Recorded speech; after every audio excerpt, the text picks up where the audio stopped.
Janine inaming matagal na palang crush si Jericho. Kinikilig ang netizens. May pag-asa nga ba ang tambalang Echo Nin sa totohanan? Nagulantang ang showbiz world at ang buong social media nang umamin si Janine Gutierrez na matagal na pala niyang crush si Jericho Rosales. Sa isang candid interview na agad naging viral, tila hindi na itago ni Janine ang kanyang tunay na nararamdaman para sa aktor.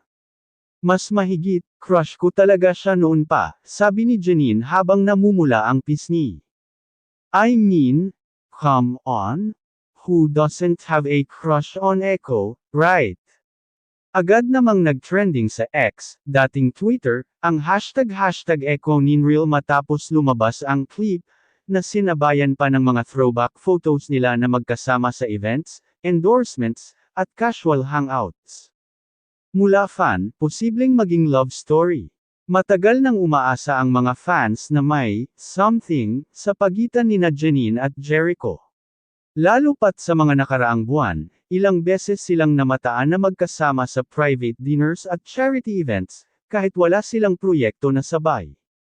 Ayon sa ilang insiders, very close na raw ang dalawa, at kahit parehong busy sa kani-kanilang career, madalas pa rin silang nagkakausap at nagkikita.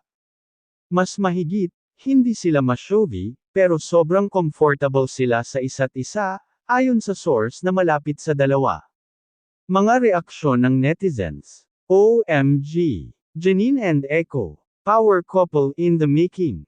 Manifesting na maging sila na talaga. Bagay na bagay. Si Jericho na nga ba ang forever ni Janine? Marami rin ang nagsasabi na deserve ni Janine ang isang mature at gentleman tulad ni Jericho, lalo na matapos ang mga past heartbreaks ng aktres.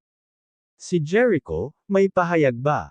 Habang wala pang direktang sagot mula kay Echo, spotted naman siya liking and commenting on Janine's recent posts. At noong isang interview, bigla raw itong ngumiti ng matanong kung may special someone siya sa buhay ngayon. Kaya tanong ng lahat, ito na nga ba ang simula ng isang real-to-real love story? Kayo, kilig ba kayo sa JANECHO tandem? Comment down below kung #TeamChanan ka na rin. Baka ito na nga ang love story na hinihintay nating lahat.